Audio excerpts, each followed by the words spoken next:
There is treasure to be desired and oil in the dwelling of the wise. Your shield and buckler. Parental responsibility and faith in God. I saw that great responsibility rests upon parents. They must not be led by their children, but must lead them. I was referred to Abraham. He was faithful in his house. He commanded his household after him, and it was remembered of God. I was then referred to the case of Eli. He restrained not his children, and they became wicked and vile, and by their wickedness led Israel astray. When God had made known to Samuel their sins and the heavy curse that was to follow, because Eli restrained them not, he said that their sins should not be purged with sacrifice nor offering forever. When told by Samuel what the Lord had shown him, Eli submitted, saying, "It is the Lord. Let him do what seemeth him good." The curse of God soon followed. Those wicked priests were slain, and 30,000 of Israel were all slain. And the ark of God was taken by their enemies. And when Eli heard that the ark of God was taken, he fell backward and died. All this evil resulted from Eli's neglect to restrain his sons.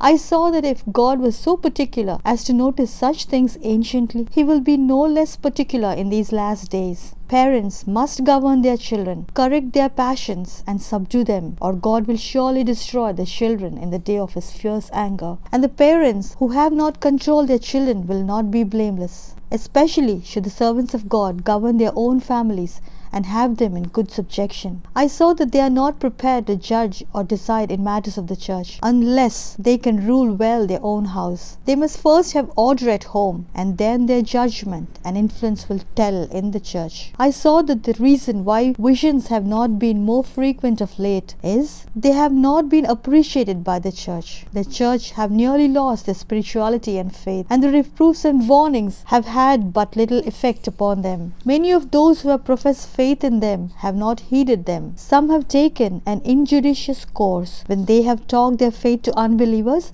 and the proof has been asked for, they have read a vision instead of going to the Bible for proof. I saw that this course was inconsistent and prejudiced unbelievers against the truth. The visions can have no weight with those who have never seen them and know nothing of their spirit. They should not be referred to in such cases. When at Battle Creek, Michigan, May 5th, 1855, I saw that there was a great lack of faith with the servants of God as well as with the church. They were too easily discouraged, too ready to doubt God, too willing to believe that they had a hard lot and that God had forsaken them. I saw that this was cruel. God so loved them as to give His dearly beloved Son to die for them, and all heaven was interested in their salvation. Yet after all that had been done for them, it was hard to believe and trust so kind and good a Father. He has said that He is more willing to give the Holy Spirit to them that ask Him than earthly parents are to give good gifts to their children. I saw the servants of God and the church were too easily discouraged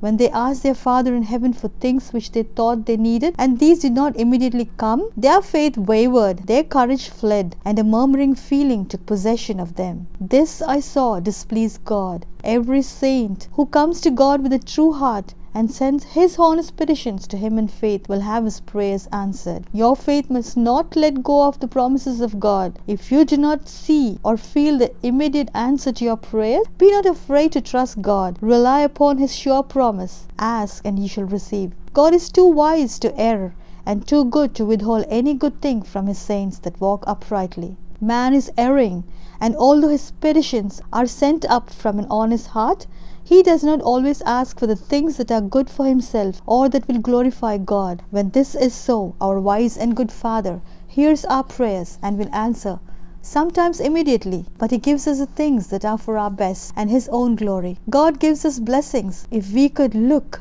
into His plan, we would clearly see that He knows what is best for us and that our prayers are answered. Nothing hurtful is given, but the blessing we need in the place of something we asked, for that would not be good for us, but to our hurt. I saw that if we do not feel immediate answers to our prayers, we should hold fast our faith, not allowing distress to come in, for that will separate us from God. If our faith wavers, we shall receive nothing from Him. Our confidence in God should be strong, And when we need it most, the blessing will fall upon us like a shower of rain. When the servants of God pray for His Spirit and blessing, it sometimes comes immediately, but it is not always then bestowed. At such times, faint not. Let your faith hold fast the promise that it will come. Let your trust be fully in God, and often that blessing will come when you need it most, and you will unexpectedly receive help from God when you are presenting the truth to unbelievers, and will be enabled to speak the word with clearness and power. It was represented to me